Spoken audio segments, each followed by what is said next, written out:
খুব মজার একটি চকলেট কেকের রেসিপি করে দেখাচ্ছি। এটা চকলেট বানানা কেক, আইসক্রিমের সাথে খেতে অসম্ভব মজার, বা এটা এমনিও খেতে কিন্তু খুবই ভালো লাগে। পরিবারের সবাই এটা খুব শখ করেই খায়। সো আপনিও চাইলে আপনার পরিবারের চাহিদা মেটাতে বা বাচ্চাদের ডিমান্ড পূরণ করতে এই ধরনের রেসিপি করে বানিয়ে খাওয়াতে পারেন। আশা করছি ভালো লাগবে। রেসিপি ভালো লাগলে লাইক, কমেন্ট, শেয়ার করে চ্যানেলটা সাবস্ক্রাইব করে পাশেই থাকবেন। চকলেট বানানা কেক বানানোর জন্য প্রথমেই মিক্সিং বোলে নিয়ে নিলাম হাফ কাপ চিনি এবং সেই সাথে দুটো সাগর কলা এবং চিনি একসাথে খুব ভালোভাবে মিশিয়ে নিতে হবে।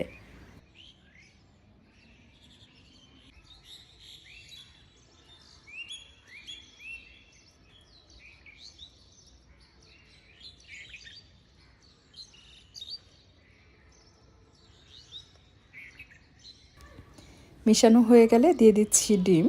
আমি 3টি ডিম দিয়ে দিলাম।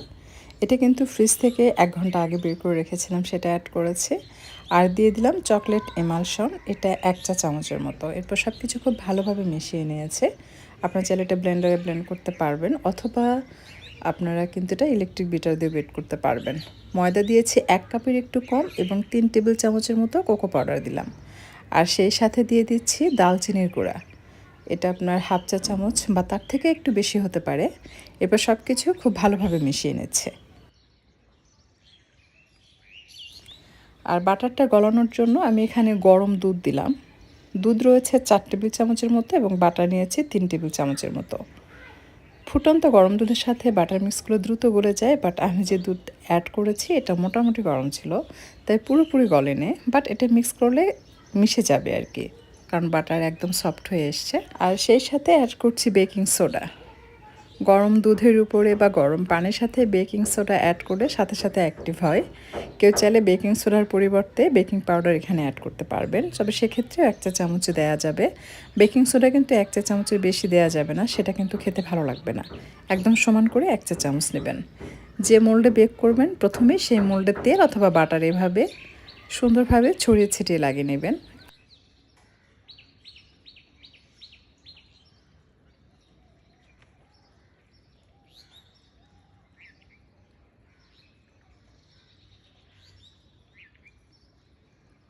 আমি সমস্ত মিশ্রণ দেওয়ার পর সমান করে ছড়িয়ে ছিটিয়ে দিয়েছি। বাসায় যদি চকলেট চিপ থাকে তাহলে সেটা দিবেন, না থাকলে চকলেট ছোটো ছোটো পিস করে কেটেও দেওয়া যাবে। আমি চকলেট ছোটো টুকরো করে কেটে দিয়েছি।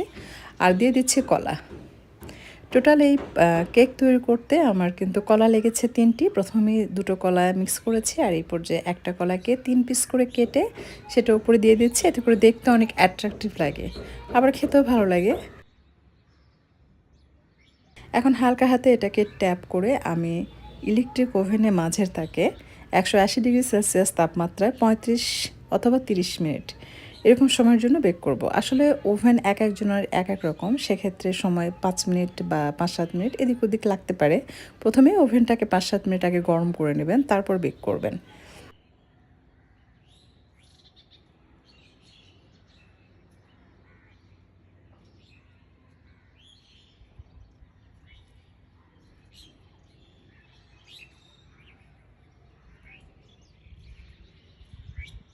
বাসায় যখন আপনি কেক তৈরি করবেন 1 দিন পর খেয়ে দেখবেন ওই কেকটা কিন্তু আরও বেশি মজার হয়। কেক গরম গরমও খেতে মজার, বা 1 দিন পর খেতেও কিন্তু খুব ভালো লাগে। সো এখন এটার উপর দিয়ে আমি একটু চিনি গুঁড়া করে সেটা ছিটিয়ে দিচ্ছি।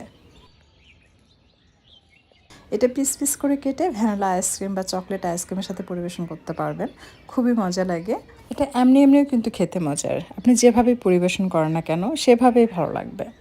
আশা করছি আজকের রেসিপি আপনাদের কাছে ভালো লেগেছে। যদি ভিডিওটি ভালো লাগে লাইক, কমেন্ট, শেয়ার করে চ্যানেলটি সাবস্ক্রাইব করে নিয়মিত চ্যানেলের সাথে থাকবেন। ধন্যবাদ সবাইকে এতক্ষণ ভিডিওটি দেখার জন্য। আজকের মতো বিদায় নিচ্ছি, আর কথা বাড়াচ্ছি না। আপনাদের সকলের সুস্বাস্থ্য কামনা করছে।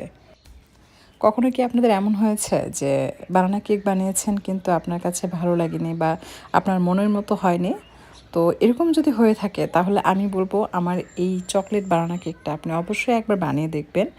দেখবেন ওই ধারণাটা আপনার পাল্টে যাবে।